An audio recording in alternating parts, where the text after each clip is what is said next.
नदीच्या पात्रातून एक बेंडूक बाहेर पडला. एक बेंडूक कळतो ना? बेंडूक बेंडूक कळतो ना तुम्हाला? कळतो. आता जिथं लाईट चालू आहे का, लाईटाच्या खाली बेंडके वळवळ करतात, किडे खाला चपकन धरतात की हांदाच. जीभ लांबतीन बेंडकाची, ती किडे खात बेंडूक. कळतो ना बेंडूक? हे बेंडूक शीतल जाग्यावर राहतो तासगावकर. शीतल म्हणजे थंड. नदीचं पात्र, इरीत पण राहतात. ओढ्याच्या कडीला, नदीच्या कडेला बेंडक्या राहतात. तो नदीतला बेंडूक बाहेर उड्या मारीत मारीत निघाला. लय उड्या मारायचा नाद असतो ना. बेंडकायनं जरा हिशोबात उड्या हाणल्या पाहिजे. 2-2 पायाच्या, पण त्याला 4 पाय होते. आपल्यातले पण काही काही बेंडूक लय उड्या हाणते ती येड्यावानीच. कोणीकडे बी भटकू नको सुंबळ्या, मरशीला अशा ठिकाणी जाशील, नको उड्या हाणू कुठं बी. हे बेंडूक उड्या हानीत हानीत हानीत हानीत रात्रभर उड्या हानीत होता. आता रात्री काय उष्णता नसती, सूर्याचा प्रकाश नाही, आणि चंद्राचा प्रकाश, निशापतीचा प्रकाश हा शीतल असतो. आता उद्या पौर्णिमेच्या दिवशी तो प्रकाश घ्यायचा आहे तुम्हाला. चंद्रामृत तृप्ती पारणेच कोरा, ब्रह्मराशी चारा सुगंधाचा. उद्याची कोजागृती पौर्णिमा आहे ना, या दिवशी आपल्याला चंद्रामृत भेटत असतो दुधातून. हा, म्हणून दूध आळवायची पद्धत आहे. चला, आज काय ते थोडं कीर्तन आहे, पण आठवलं म्हणून सांगतोय. तर रात्रीचा प्रकाश हा शीतल असतो. फक्त चंद्राचा प्रकाश 2 लोक जरा मानित नाहीत. एक चोट्टे आणि गाढव. गाढव वल सावलीला उभे राहते. वल सावली कळती का? भिंतीची दिकून सावली पडली का संध्याकाळी, असा जर चंद्र असेल तर इकून सावली पडती ना, अंधार. त्या अंधारात उभे राहते. गाढवाला विचारलं कस का? लय पोळायलं बापा, लय पोळायलं म्हणून गाढव वड सावली. कोण? गाढव. आणि चोट्याला चंद्राचा प्रकाश आवडत नाही, त्याला अंधारात करा वाटतंय चोरी. रात्रीची अवसरी व्यापारी जे निशाचरी. उजेडात चोट्याला चोरी कशी करा वाटेल? त्या अंधारात करते. बाकी सगळ्या लोकांना चंद्र पोषक आहे, घातक नाही. गाढवाला पण घातक नाही, पण ते गाढवच असतं ना, त्याच्यामुळे त्याला ते कळत नाही चंद्राचा प्रकाश. चला, या चंद्राच्या प्रकाशात बेंडूक उड्या टाकीत टाकीत 2-2.5 किलोमीटर गेला. रात्री 7 वाजल्यापासून तर दुसऱ्या दिवशी सकाळच्या 9 वाजूस तर उड्या हाणू लागलो. लांब गेलो. अशा ठिकाणी गेलं की तिथं डोंगर होता आणि तिथं पाण्याचा पत्ता नाही. चांगला असा डोंगर, कठीण काळ्या पाषाणाचा होता. लवकरच जमिनीला तवा होता. अशी कुठल्याही प्रकारची मातीची दर्जेदार माती नसल्यामुळं झाडंसुद्धा खुरनुटे होते. अशी दर्जेदार झाडं नव्हते सावलीचे. आणि चैत्र महिन्याचा उन्हाळा होता. काय त्यांचा महिमा सांगतोय साधू किती अधिकारी. आणि तो बेंडूक तिथं तळमळू लागला. 9 वाजले सकाळचे. सूर्याचा प्रकाश तापला. चैत्राचं कडकडतं ऊन आहे. आत्ताचं ऊन पण कसं आहे माहिती आहे का तुम्हाला? हस्तपूर्ण आणि चित्राचे अर्धे. हस्त 16 दिवसाचं असतं बरं. सर्व नक्षत्रात एकच नक्षत्र आहे ते 15 ते 16 दिवसाचं असते. बाकीचे नक्षत्र 14.5 दिवस वगैरे वगैरे असे येतील, पण हस्त कधीच येत नाही. ते बरोबर तेवढ्या दिवसाचंच असते पूर्ण कालाचं. हस्ताचे पूर्ण दिवस आणि चित्रा नक्षत्रातले अर्धे दिवस हा विश्वामित्राचा उन्हाळा असतो. हो, इतकी गरमी, सावलीत सुद्धा अंगाचा घाम येतो. हा विश्वामित्राचा प्रकोप काल आहे. चला, हा जुन्या काळात लावलेला आहे. म्हणून शेतकरी राजाला संदेश दिला, हस्त नक्षत्रात आणि चित्राच्या अर्ध नक्षत्रात लसूण लावायचा असतो. हस्तच्या नक्षत्रात आणि चित्राच्या अर्ध नक्षत्रात लसूण लावला की मर होत नाही, मर होत नाही. आणि चित्रा संपल्या लसूण लावल्या पोसल, पण तो कांदाड्या लसूण, आमच्याकडची भाषा सांगतो कांदाड्या, किलोभर कुठला तरी वास नाही. गावरान लसूण हस्त आणि चित्रा नक्षत्राशिवाय येतच नाही. आणि बाकी कांदाड्या लसूण येतो, बांधून ठेवला की मरून जातो. हस्त नक्षत्रातला लसूण मरत नसतो. शेती करतो मी याच्याकरता सांगतोय. विठाला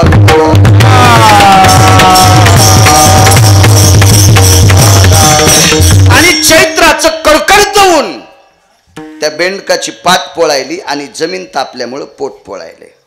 बेंडूक कसा होता माहिती आहे का? तो मादा बेंडूक आहे, मादी आहे. पिलांना जन्म द्यायचा त्या बेंडकाला आणि पिलांना जन्म देण्यासाठी रात्रभर तो बेंडूक फिरत होता. त्याला वाटलं इथं शीतल असेल, तिथं शीतल असेल. आहे त्या नदीच्या पात्रातलं पाणी आटलं होतं. त्याला वाटलं कुठंतरी पाणी सापडेल, पण त्याचं प्राक्तन खोटं.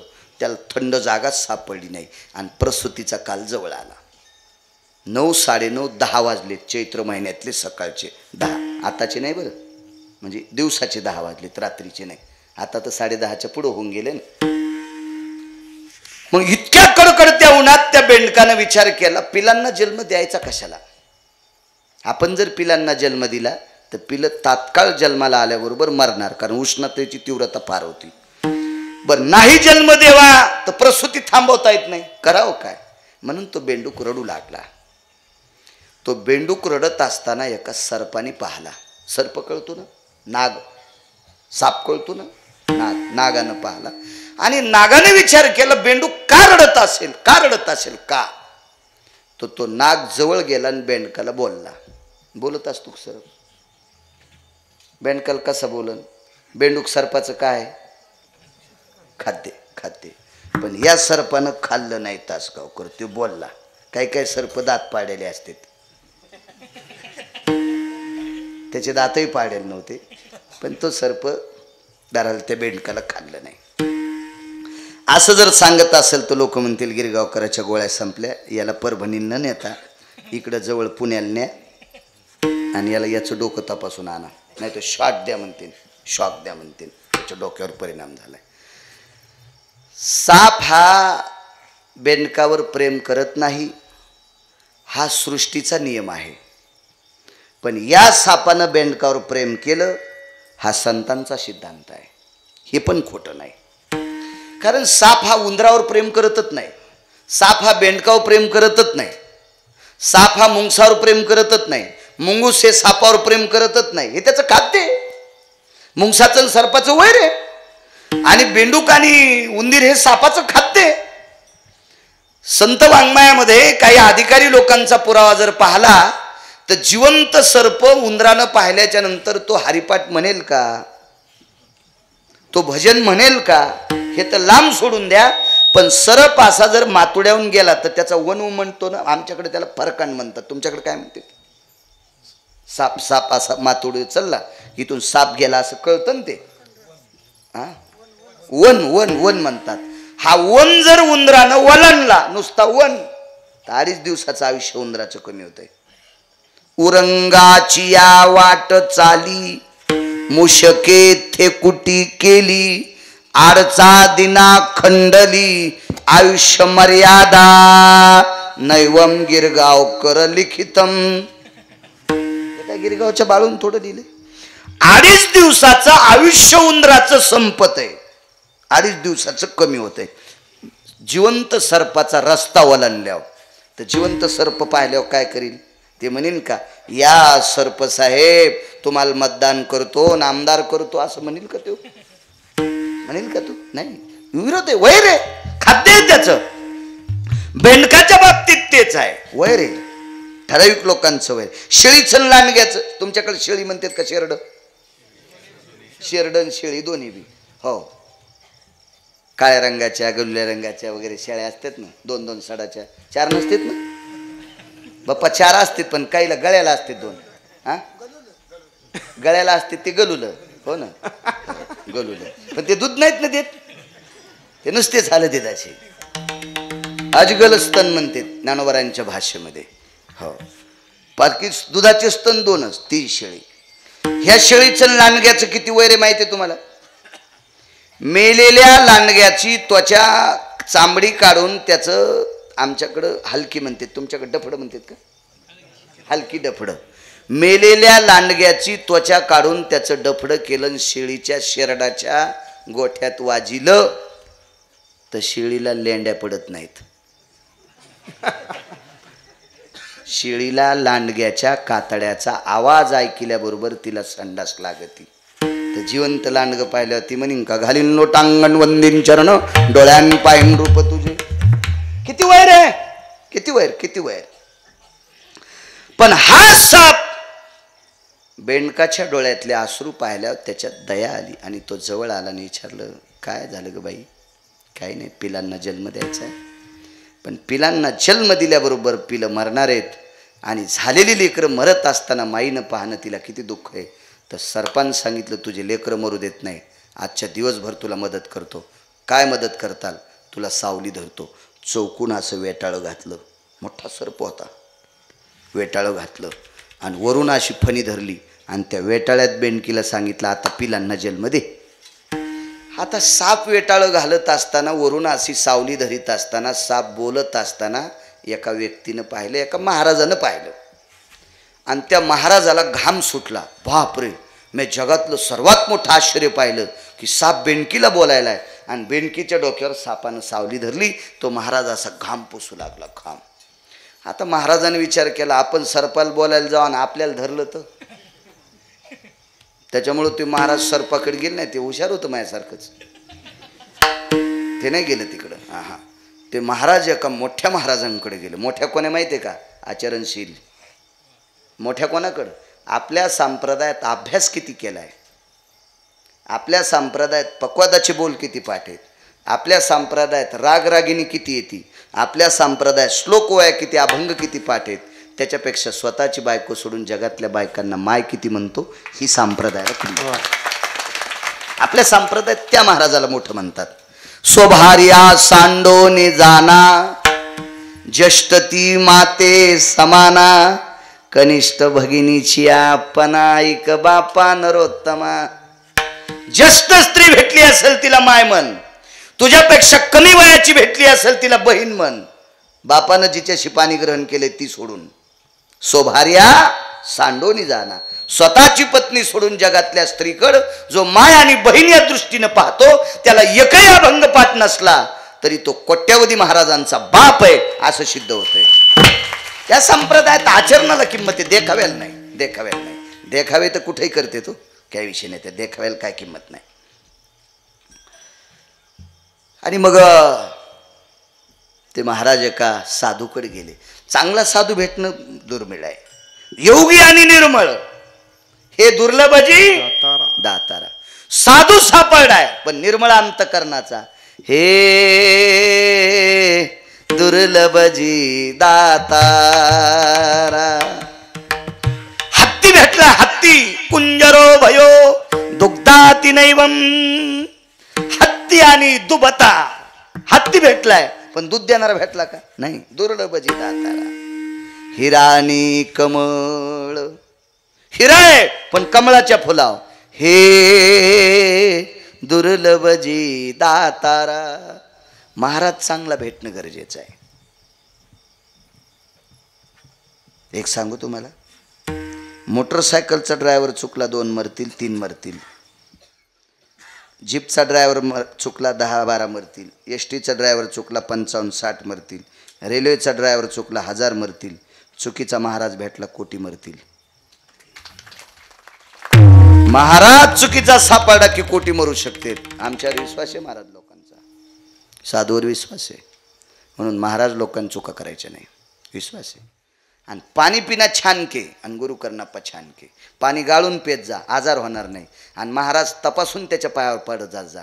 भंगिऱ्याच्या पाया पडतान तर ते हरामखोरानं केलेलं पाप तुमच्या कपाळातून तुमच्या डोक्यावर येईल आणि अख्खं घर तुमचं जाळून टाकील. कोणाच्याही पाया पडत जाऊ नका. विठाला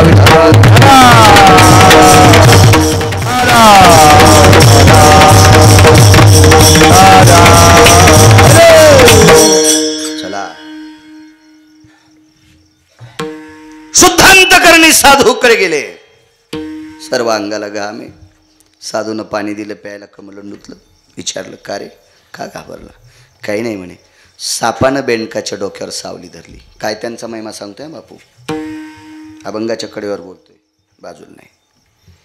काय साधूचा अधिकार आहे. महाराजांनी सांगितलं सापाने बेंडकाच्या डोक्यावर सावली धरली, मग तुला घाम येण्याचा काय संबंध आहे? नाही हो महाराजजी, आतापर्यंत सापाने बेंडका खाल्लेलं पाहिलं. बेंडूक गिळतो का नाही साप?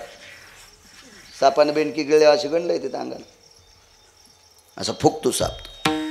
नाही जरी भूक जरी नसली तर बेनकी मरूस तर बेंडूक साप सोडित नाही, पण बेंडूक जिवंत राहू देत नाही. इतकं गोहीर सापाचं बेंडकाव. आणि या सापानं बेंडकावर सावली धरली. याच्याकरता मला आश्चर्य वाटतंय आणि आश्चर्याचा मला घाम येतोय. महाराजांनी सांगितलं कुठं पाहिलं? इथून 1 कोसाच्या अंतरावर. ठीक आहे.